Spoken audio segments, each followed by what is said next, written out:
Janha show. I'm your host, Mrs. Janha. On the show today, we have excitement, fashion. We have a one-on-one segment for you. We have so much in stock for you. But before we do, take a look at some of these fashion must-haves this season. Make sure you have a thing or two in your closet.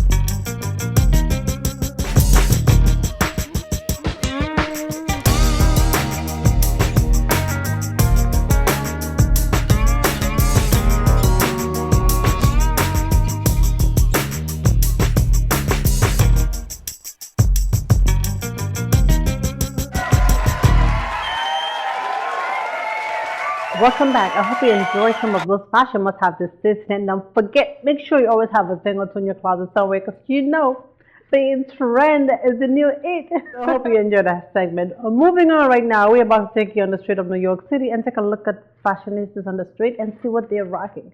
The reason why I love this segment, me personally, is because it's so real, it's so raw, and it's so organic that you just run into people on the street and then they just tell you what they're wearing. I know, right? That's what every designer should dream of. Make sure everyone is wearing your stuff on the street. Take a look at the street fashion edition of this show. Fashion edition. Random people on the street, random fashionistas, beautiful New Yorkers. Take a look at some of the most fashionable people on the street of Manhattan. Enjoy. I got on my Mishka jacket, I got on my black ink sweats. Of course, you always got to keep their Air Maxes on, and son stay fresh too. Achilles, he got on his Hilfiger jacket, he got on his denim jeans, and he got on his... But I'm originally from Mexico. I am wearing BCBG and Sandro pants and sweater and Iro boots, suede boots. Dress and the coat and also the bag. So.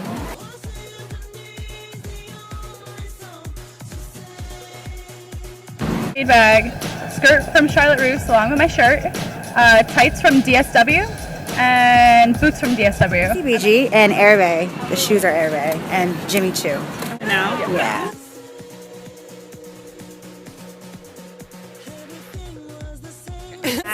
Lovely BCBG. Shoes Louboutin. The fur is actually by Neiman Marcus, and the handbag is Chanel. That was the street fashion edition of the Mimi Janha show. I hope you enjoyed the segment, but keep it locked, don't move. We'll take a short break and we'll come back. We have a one-on-one segment for you. We'll be right back. Welcome back, everyone. If you're tuning into the show, welcome to another segment of the Mimi Janha show. I'm your host, Mrs. Janha. In case you're tuning in, so if you miss all the goodies, stay tuned and just keep watching. Now it's about to be the time, the one-on-one segment of the show. One of my most favorite segment of the show. The reason why I love this segment so much is it's so personal to me. We get to talk to people that are doing something in the communities. People like my fellow Gambians that are doing something. A part of my fellow Gambians that are doing something, and I'm so honored the fact that I get to interpret their story and tell it to the rest of the world. 101. On this special segment today is we have my girl, my sister, Miss Margaret Badjan. She's a cook, and she's also an author of this amazing book called African Perceptive. Recipe inspired by Gambian cuisine with international blend. This is a must-have recipe book. And I mean, you can go through the pages. Just by looking at the page right now, like literally my mouth is watering. I love food. Anyways, Miss Margaret was kind enough to invite us in her beautiful home and even prepared us some homemade meal. Let me tell y'all something about homemade meal that I don't have all the time. Yes, I know. Yes, but it's so beautiful when you visit someone, and then that's what makes African people so African. But she was so warm and kind enough and prepared this amazing meal for us, which was so expressly done. If you're gonna invite me in your house, make sure you have food somewhere, because I gotta make sure I feed these babies. What do you think? I grew up like this? No, boo boo. Mm-mm. I love food. So if you're gonna invite me in your house, the best thing you can do is prepare something for me so I can go ahead and enjoy myself.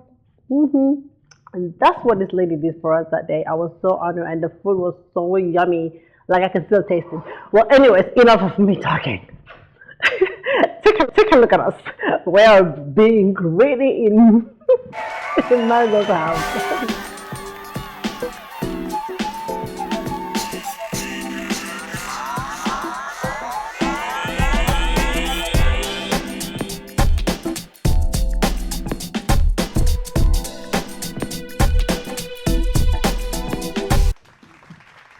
It's so tasty in my mouth.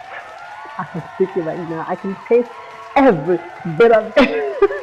That's how I was eating so fast. Like literally, I was like going 1, 2 scoop, and I'm looking at the rest of the people because I'm trying not to. You overdo stuff. Have you ever been invited to someone's house and then they give you they give you food, and you were so hungry that you forgot you were in somebody's house because you kept eating so fast, and then you caught yourself and you gotta be like, okay, let me slow down. Snap. I'm actually in someone's house right now and I'm not being myself. That's exactly what happened to me. But she was so kind and she was so nice. She didn't mind me getting yummied up in the food. Because nevertheless, the food was good, and it was just amazing, and was so happy to be in her house. Again, this woman is so phenomenal. She even sat down with us and gave us a one-on-one interview. Take a look at my girl. I'm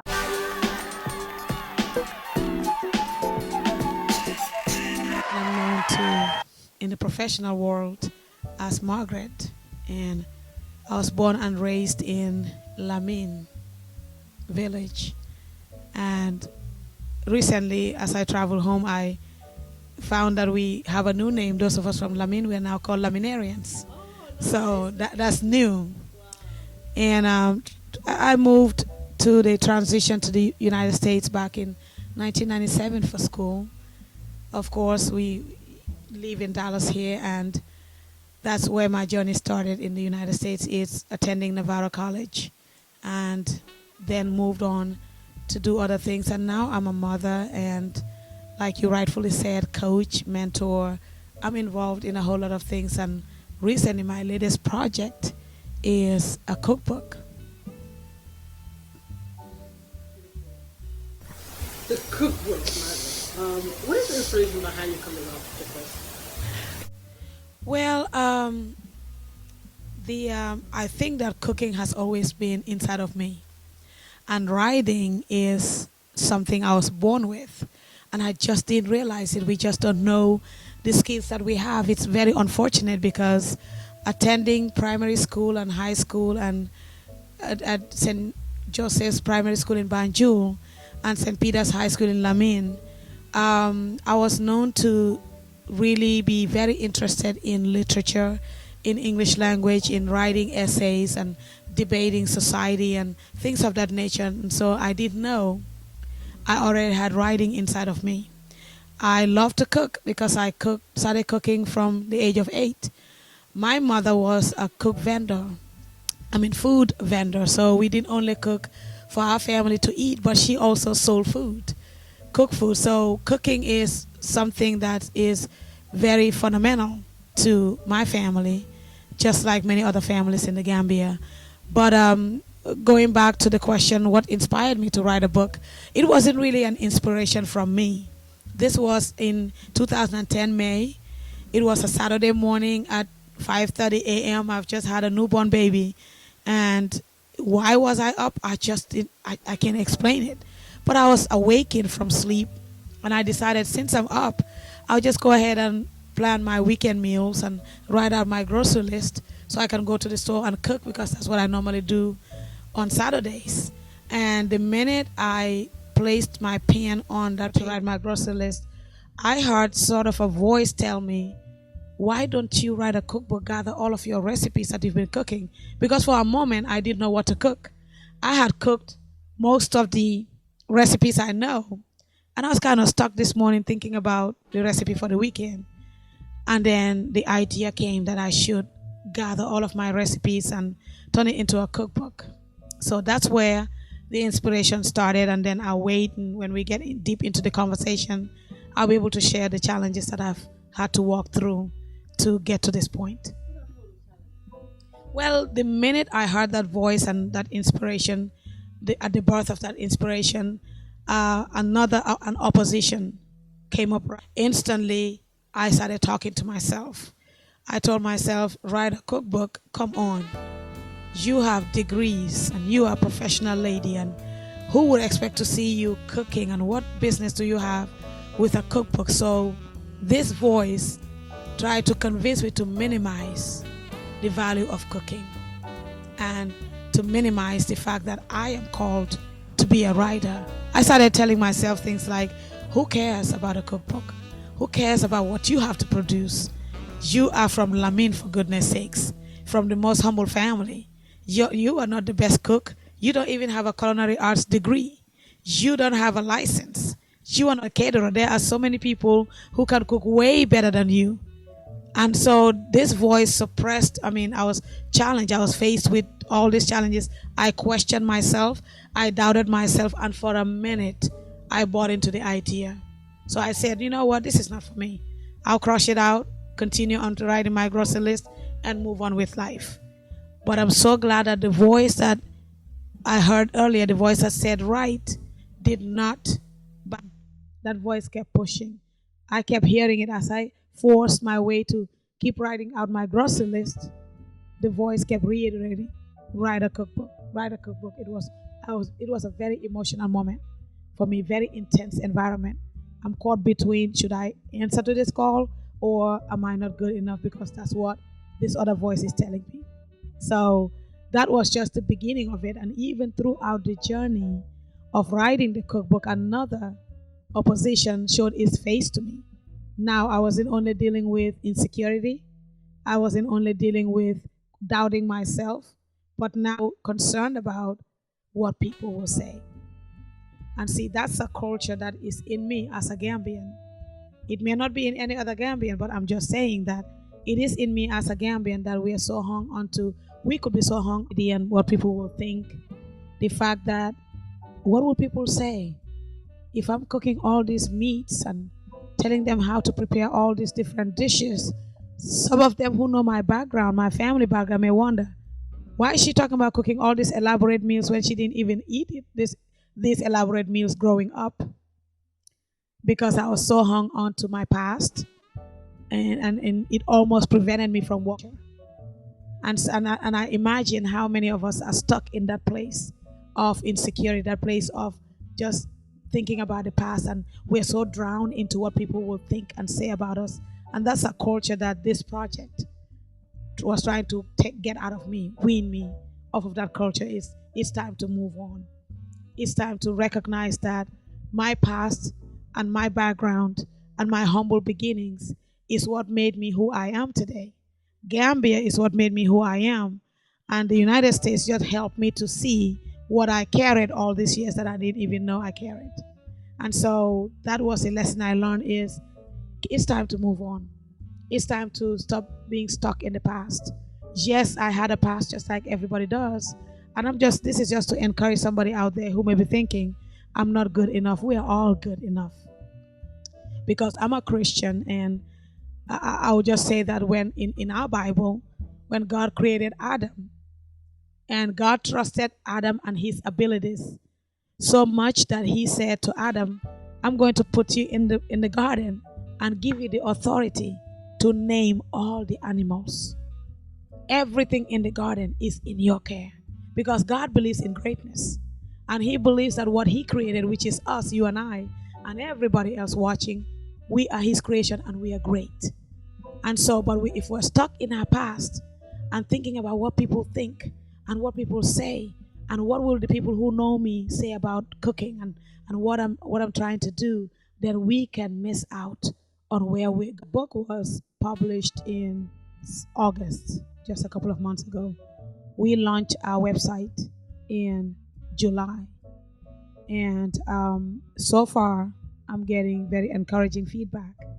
We had our first launch in the Dallas Metroplex last Sunday, And we did get a good response. A lot of people from the community, those who were invited, they showed up. They even gave more than the cost of the book. Feel like the move. We'll be right back after this break. Just to show how much they appreciate this cookbook, and some have even gone to the extent of reviewing the book online and sharing their feedback and how they feel about it. So overall, it's good response overall. Right, I'm getting support, and granted, it's not really all the Gambians don't know about this. Gambians know about this project yet. I think that now we're beginning to share, and many people are beginning to get involved. So I'm expecting more and more support from the Gambian community. And the fried rice is just rice immersed in a lot of different spices.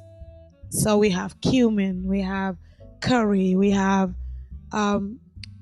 Creole seasoning and Cajun seasoning and onions and vegetables like shredded carrots and all of that, and shredded cabbage was all in the fried rice. And so I already had the fried rice, and I had made a vegetable kind of sauce, and it was vegetable cooked in orange juice, and it was all orange vegetables, so squash and sweet potatoes and shredded carrots, and I had zucchini just to give a variety to the color. And so that's what with a bunch of spices, because I love to cook with a lot of spices. So I already had the vegetables, and I had the rice. So when you walked in and you said, well, what are we going to eat? I thought, oh my God, I have to be really creative. I have to be really right.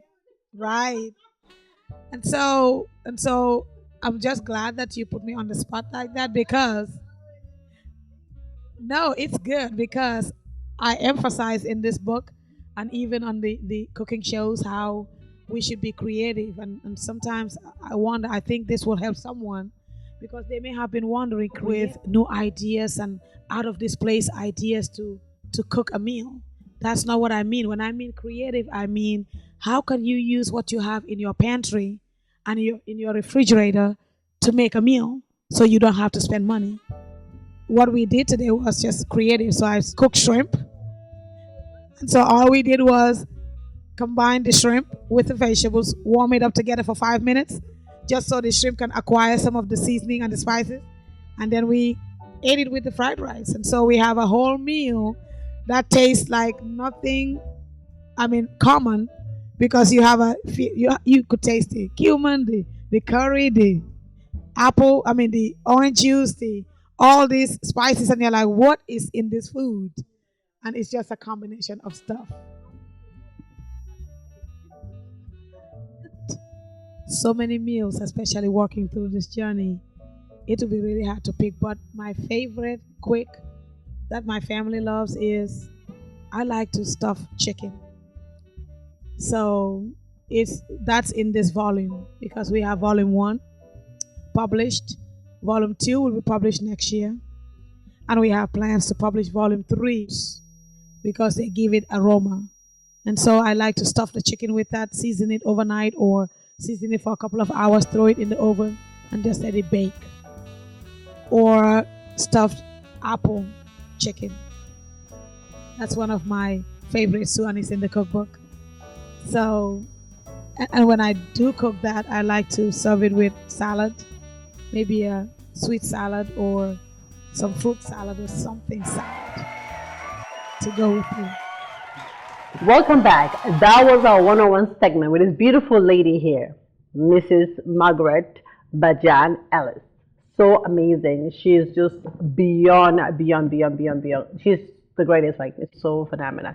And the interview, you heard everything that she said about, her struggle and growing up. This is why I love this segment. It's so inspiring. Like, all joke aside, I know I play too much, but because it's so inspiring, and I think somebody might learn something from it. That it doesn't matter where you're from. It's what you can do with your life. That's what matters, and that's what this lady brought to all of us. And she's an inspiration to us all. And we were so honored and so happy to have her on the show. And please subscribe and get the book.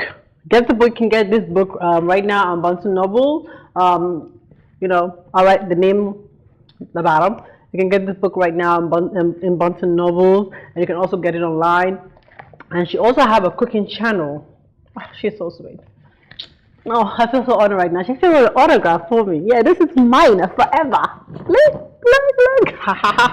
Yes, you can also check out another workout. She also have a website called classickitchen.com, which she will show you, some of her recipes and how you can cook them, which is so phenomenal. I mean, this lady is just everything right now. Thank you, Martha, for giving me time. Yes. Anyways, we'll take a short break and we'll come back. Of course, we have more beauty tips your way. And don't forget, we'll bring for you the Fashionista of the week. Keep it locked. We'll be right back. Welcome back. If you're tuning in, welcome to another special edition of the Mimi Janha Show. I'm your host, Mrs. Janha. It's time for Fashionista of the week. I love this segment.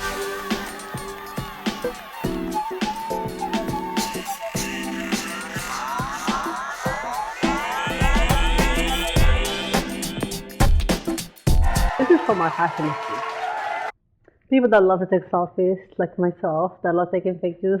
This segment is where you all will go online and submit your pictures or someone's picture that you think is so fashion forwardly fabulous, and you all go back online and vote. So I am practically the messenger here, so do not shoot me. Do not shoot me. I'm just a messenger here, okay?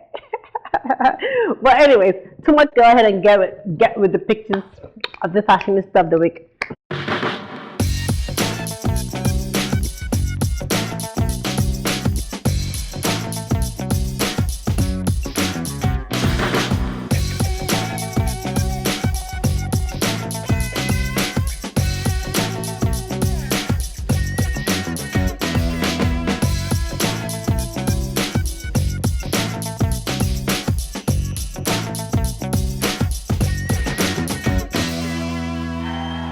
Alright, drum roll please. Yeah, and you all say 40% call me Sissy. Woohoo! Yeah! So that being said, we are crowning the beautiful Miss Call Me Sissy as our Fashionista of the week. Congratulations, beautiful, and stay fashion forward. I am loving your pictures right now, besides the fact that all you all are winners to me. I'm loving it. I'm loving it. I'm loving it. Thank you so much for submitting your pictures. And I know if you didn't see a picture here, don't mind me. It's not because it's just the fact that we got to go back online and then, shovel through the pictures and then you'll end up voting because we can put everyone's picture on here. It's going to be a little bit crazy. But we end up with the final three. But anyways, you all out. Anyone that you think is so fashion forward that deserves to be on the show. That's how easy it is. Just hashtag a picture of that person on Instagram. I'll make sure we get it. Or you can just DM it to us. Send us a message on Facebook with their pictures. Or on Twitter. Anywhere that we can get hold of their pictures. You can send it there. We'll make sure we broadcast them and showcase it on the show. And just don't forget, because you always got to keep in mind that you got to go back again and vote. Because you see this girl here? She ain't with it. I'm just a messenger. So I'm not trying to get shot. Anyway, to take a short break, we have beauty tip of the week. Keep it locked. Don't move. We'll be right back after this break. And for beauty tip of the week. Well, the only beauty tip I have this week is drink a lot of water, stay hydrated, and please, when you put a makeup on, do not put too much makeup on your face. And try to stay with the neutral with the lip colors. Just go bare and then simple makeup, and then make sure you pop it up with the lips, because that's what's trending in fashion season right now. So keep it locked, keep watching. We have more fun shows coming for you. We have more crew for making the show a success, and of course the whole entire. You know why? We always keep smiling on this show. I'm your girl, Mrs. Janha, for the Mimi Janha Show. Thank you all. I said adios. Bye.